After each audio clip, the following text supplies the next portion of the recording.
Welcome to GE Tonight here on Money FM 89.3.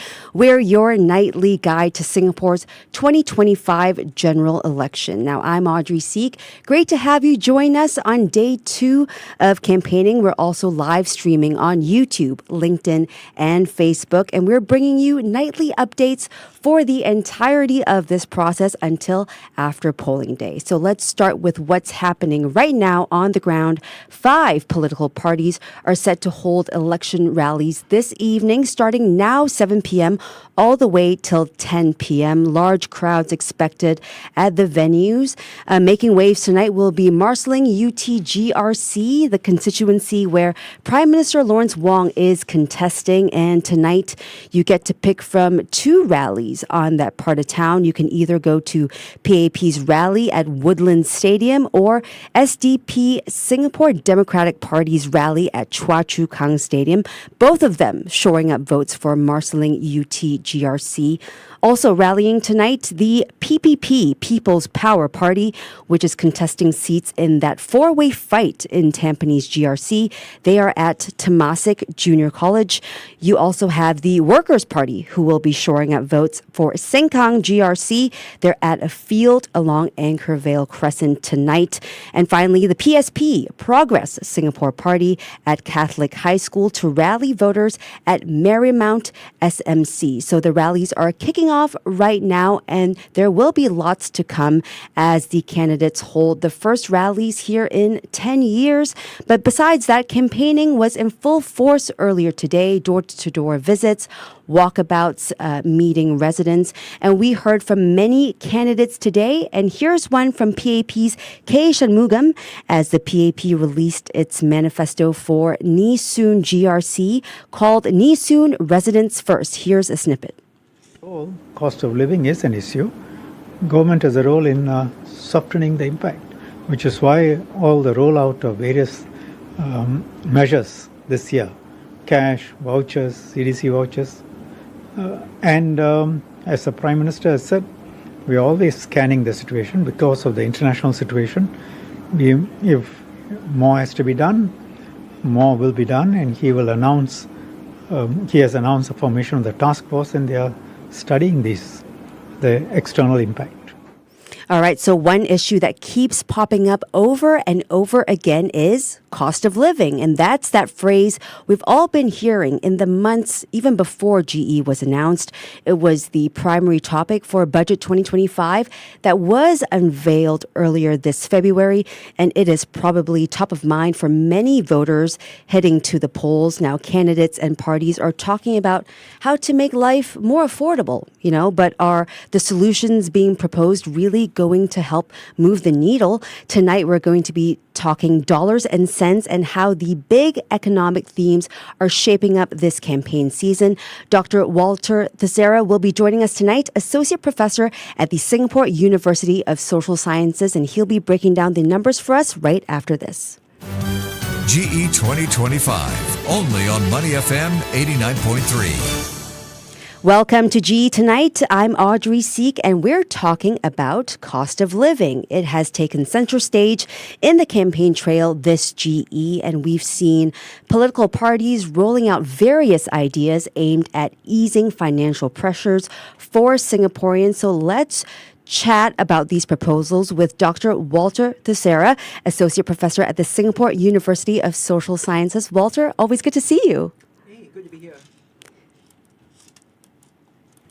Sorry, Walter. Good to see you. Good to be here. It's always great to have you on. Now, before we get to the economy, Walter, I also want to mention that you are a former NMP nominated member of parliament from 2018 to 2020. And of course, the role of NMPs have somewhat come to the fore this GE, with 2 NMPs resigning early. One of them, Syed Harun Al-Habsi, now a candidate running alongside Shanmugam in Nee Soon GRC. Wanted to start by getting your take on this move. With your experience as an NMP, do you think this raises questions about the neutrality and purpose of this scheme? Sure. Well, maybe I would set the context first. I think if you look at the NMP scheme and the Constitution, it's expressly provided for that NMPs are meant to actually be non-partisan members of Parliament. They have to represent as wide of a range of possible of non-partisan views. But when you look at the appointment process, there you run into a bit of a snag because ultimately, actually NMPs are selected by a committee that is formed by Parliament. And like all other parliamentary committees, this committee will be formed in proportion to the elected seats held in Parliament. So, of course, what that means is that it would be the People's Action Party which actually dominates the selection process for the NMP scheme. And when you look at it in context, it means that for the PAP, they have to basically try to appoint non-partisan members who will reflect independent views, but they have to suspend the fact that they are in fact partisan political members of Parliament while doing that, right? So my view on this whole situation is that, there's nothing unconstitutional about the NMPs resigning and then standing for a political election later. But my view is that it doesn't reflect entirely well on the concept, right, that members of Parliament were withholding non-partisan views or preferences successfully enough during the process that they selected people who wouldn't end up subsequently running for election on a partisan slate. I think that's basically the catch there. And I think in the longer term, right, the NMP scheme will have issues if NMPs are ever pivotal to any legislation in Parliament. And they would be pivotal if the balance of seats, elected seats, was actually close to 50-50. I think if such a thing happened, there would be no choice but to remove or seriously reform the NMP scheme. All right. So this is something that we're going to be watching very closely as GE comes closer next Saturday. All right, let's turn now to the main issue of cost of living, which has taken center stage in the campaign trail. We've seen political parties rolling out various ideas aimed at easing financial pressures for Singaporeans. Here's a clip, SDP's Secretary General Chee Soon Juan on this topic. Singaporeans have repeatedly told us that they are just surviving right now, right? Whether they are Grab driver, delivery, or whether even in their working in their offices. Basically what they just do is frantically trying to keep pace with the cost of living that keeps on going up, right? Even Prime Minister Wong has acknowledged, and that's why he keeps doling out voucher after rebate, okay, after cashback. And that's because they know that Singaporeans, that wages cannot keep up with the rise in cost of living.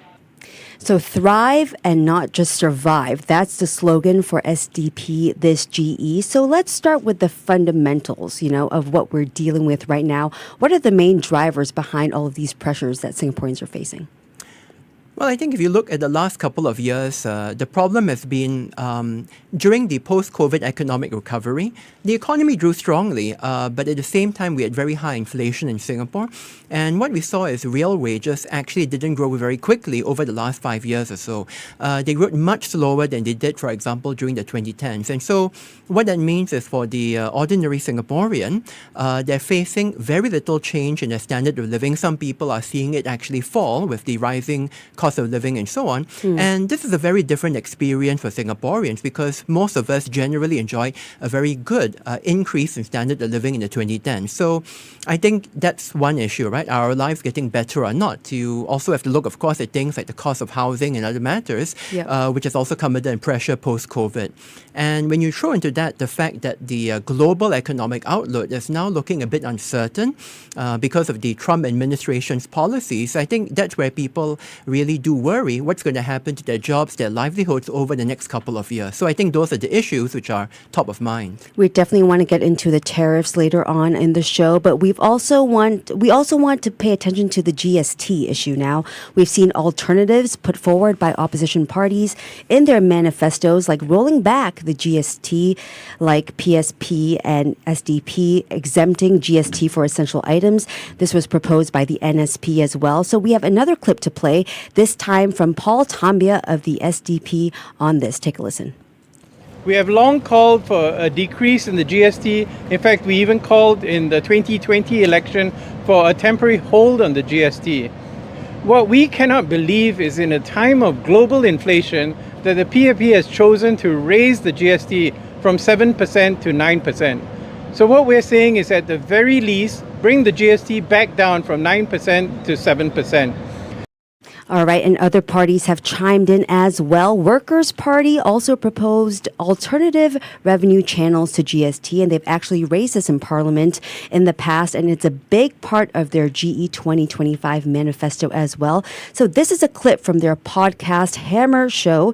The first episode dropped earlier today, and it was dedicated to the cost of living. Take a listen. I think one of it would be like exemption of GST for essential items, because essential items are actually like physiological needs for all of us as human beings. We need all those, so it should be GST should be exempted for such essential items. Yeah, But I know that there was counter arguments to that. They were saying, "Oh, it's very difficult to track. What do you consider essential, non-essential? Is rice an essential or non-essential?" Yeah, and to Kenneth's point about ease of implementation, like over the last two GST hikes, many of the large supermarket chains have managed to exempt GST from some of their house brand items. So it's definitely doable, it's definitely possible. At least the large chains will be definitely able to do it.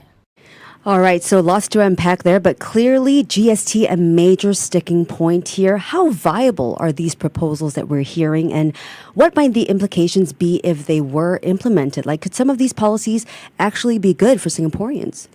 Yeah, so I think the crux of the issue really is, was the GST hike a mistake or is it necessary? And obviously the PAP and opposition parties have very different views on that. I mean, let me maybe first go over some of the issues behind the funding reasons why the GST was raised, and then I'll deal with maybe, some of these proposals. So if you look at the broader context, I think the key issue is that we have a rapidly aging population. 1 in 4 Singaporeans will be, aged above, I believe, 65 by 2030. And so there's a lot of expenditure needs to actually support the living standards of older Singaporeans, many of whom don't have a lot of retirement savings. But of course, then the question is timing, right? And also, where do you get the resources from? Is it from GST? Is it from somewhere else? Or could the GST hike have been deferred? So now looking at these proposals to either roll back the GST hike or to massage GST, to alter GST in a way that, maybe changes the cost of living or the tax impact somewhat. One thing I would first point out is that actually the current GST system does a lot of what people want to reform about the system. So for example, people complain, I think rightfully so, about what's the impact of GST on lower income Singaporeans, right? Well, the existing GST system, by having a GST rebate system, by essentially tying GST to a system of giving vouchers, cost of living vouchers, USave rebates, cash givebacks as well to the population, and by targeting these vouchers more at lower income Singaporeans, that actually undoes the effect of GST for the lowest income Singaporeans, right? It doesn't undo it for everybody. Of course, the more money you make, the larger your houses and so on, you get less of this money back. But basically, it really blunts or cancels out the impact of GST on lower income Singaporeans. So that's what the system already does. But let's now turn to proposals, for example, like changing GST to remove essential items and so on. So I think these ideas are not new to a value-added tax or a sales tax kind of system. These ideas do exist, in fact, in many other countries where there could be a range of items which are exempted from their version of GST.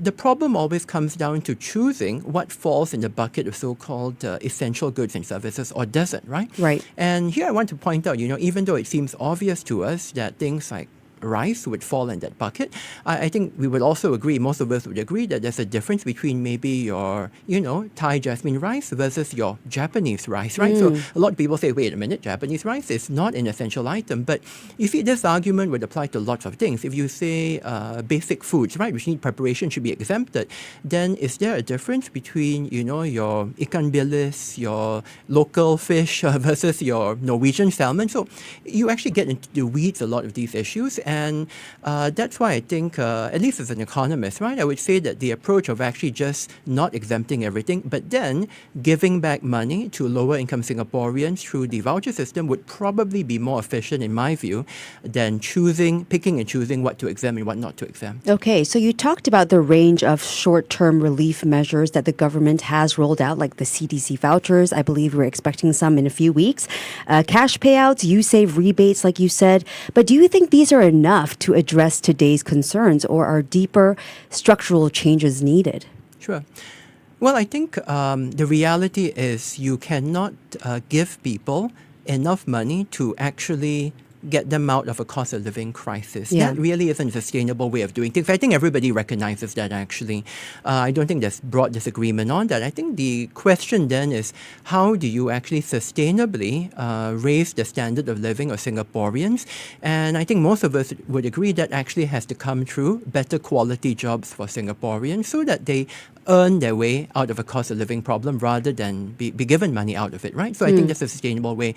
Of course, I think the policy differences between the various parties really come down to what are the strategies we're going to use to get our way to increase incomes of Singaporeans, right? So roughly speaking, I would say People's Actions Party, the strategy has been investing in Singaporeans across all of the skills upgrading and so on, but also maintaining the growth of the economy, which means a certain calibration, for example, for foreign investment and immigration and so on. And I suspect where the opposition differs is that they think the calibration point should be much more restrictive, especially in matters like immigration and so on. So that's, I think, really what it comes down to. But I don't think there's disagreement that we need to raise incomes, right? Yeah. Because that's the way you get out of this problem. Okay, so I do want to hear from PM Lawrence Wong now. I want to play a message that he released just before nomination day. He acknowledged these concerns, but also sent out a word of caution to voters. Here it is. Some may sound appealing, but not all are sound. If they weaken our public finances, the burden will fall on our children. If we mismanage the economy, investors will lose confidence and our incomes will suffer. All right, so we're hearing PM Wong kind of emphasizing the PAP's track record of being very prudent with managing Singapore's economy. But are there trade-offs that come with this cautious, very long-term approach, especially when people are feeling the pinch right now? Yeah, so I suspect the greatest area of difference here is really about what to do with the reserves, right? Which is probably the key long-term, planning parameter we have in Singapore. And I think we know that the government basically views the reserves as a source of funds to assure the security of Singapore in the long run. It's not a source that we have locked up, I believe, to never spend, right? Because today, actually, under the current budget spending rules, we do in fact spend about half of the long-term return from the reserves on current spending. So a lot of our current expenditure is paid for from the reserves already. The debate really seems to come down to should we let the reserves keep on accumulating, which is more or less the policy of the current government, or should we actually try to reduce the reserves or to reduce the rate at which they're accumulating, spend more from it currently, which is what a lot of opposition parties have actually proposed. I mean, ultimately, that's a decision I think Singaporeans have to make. Of course, if you were to vote the opposition, you would not get a change in the reserve policy overnight, but, that's basically part of the policy platform a lot of opposition parties do have. Yeah, we've been hearing a lot about the reserves and what to do with it as well. And I want to get into the recent tariffs that we've seen being imposed by Donald Trump. And the messaging has been quite different, right, between the incumbent and opposition parties. So here's another clip starting with PM Wong, followed by PAR Secretary General Lim Tian. I know cost of living pressures are a real concern for all of you. These pressures are real, and other countries feel them too. Why? It's because of wars in Europe and the Middle East, because of global supply chain disruptions, and now because of tariffs and trade wars. I don't want to be rude, but the PAP seems to have gone barking mad over the Trump tariffs. Their whole campaign appears to be centered on the Trump tariffs, when that is not really the concerns of Singaporeans. all right? The concerns of Singaporeans are what PAR has been hammering away for years now, and what People's Voice has been hammering away for years. It is the cost of living. It is the unaffordability of public housing. It is job insecurity among so many Singaporeans. So, some fiery words there, Walter. And, we've heard the government take this very seriously, even setting up a task force warning of choppy waters ahead, challenges on the horizon. But some other opposition parties, not just the PAR that we just heard, have called these concerns overblown somewhat. So, how should voters make sense of such differing narratives? Is this part of political posturing, or is it genuine disagreement in policy? So I think if you look at the numbers of our trade with the United States, one might at first think, what's the issue, right? Because you would see, for example, that Singapore is actually a net importer rather than net exporter to the US. So it's not actually about the tariffs that the Trump administration is levying on Singapore. It's actually about the chilling effect this is going to have on global trade, because Singapore is a global trade hub. Even if our own exports to the US are not seriously hit by this, the fact is we've got many multinationals, global companies headquartered in Singapore, regional offices, and all of those are going to be facing very serious supply chain disruption. And when that happens, they don't hire. When it happens, they think twice about investing or reinvesting in Singapore. And in some unfortunate cases, they may even think about pulling up their socks and leaving Singapore. And I think that's really the thing we have to be worried about. So I do tend to agree, of course, that Singaporeans don't care about tariffs for tariffs' sake. What they care about is their cost of living. They care about their jobs, things like that. Job security, what's the future of Singapore? But the unfortunate thing is that all of these things we care about are impacted by the decisions of the U.S. administration today and what that means for the global trading order. And that's really what we have to think about in the future. All right. Well, Walter, I want to bring up this other idea that has come up. It's called the Citizens Dividend. It was proposed by Red Dot United, and it's been described as an unconditional cash transfer as a financial safety net. So what's your take on this sort of approach? Could it be sustainable? So I think when you talk about a financial safety net like universal dividend or universal kind of benefit or cash transfer to people, that's actually a scheme that has been tried out in a number of places through the world. And there are, in fact, existing systems in some places where, because there's some source of wealth that the country or the area has, every citizen or resident gets a certain amount of money every year. But to look at the details of such policies, right? So there are a couple of things that need to be ironed out. I think one of the first things you have to question is such a policy going to be in addition to other kinds of welfare schemes and systems, or is it a replacement for existing systems? Because in many places, a universal benefit system has been proposed as a replacement of a very complicated, very targeted kind of welfare system, right? So in Singapore, we have many kinds of social safety nets. So the question I think here is it a replacement of some of these other safety nets, or is it in addition? So that's one. I think the other issue, of course, is targeting, because the current social safety net system we have in Singapore is very, very targeted. It benefits to a much greater extent lower income to lower middle income Singaporeans. And when you propose a more universal system, if that's what is being proposed, the question will be, would this be inefficient in some way? Would you end up giving a lot of benefits to Singaporeans who don't really need it? And that means that you're going to be spending more money potentially on a system to give benefits to people who don't need it so much, right? So these are questions that have to be probably thought about or discussed a bit, I think, further before one can really judge the merits of the system. All right. Well, Walter, I have so many more questions to ask, but we are out of time. But we covered a lot of ground here tonight. We thank you for your insights as we dissected campaign promises and assessed the global situation as a whole. That was Dr. Walter Theseira, Associate Professor at the Singapore University of Social Sciences. Thanks so much for joining us, Walter. Thank you. Always great to chat with you. And coming up, let's take a look at what's trending on social media. Now it's time for our social media wrap. From viral clips to standout posts, the digital space is crucial this day and age, especially as we enter the phygital part of the election. So let's just see how this election is playing out online with Thekla Lee, who is here to break down the digital chatter for us. Hi, Thekla. Hello. Well, to start off our segment today, I was thinking of taking us through some trends Okay. we've seen in our politicians' social media strategies lately.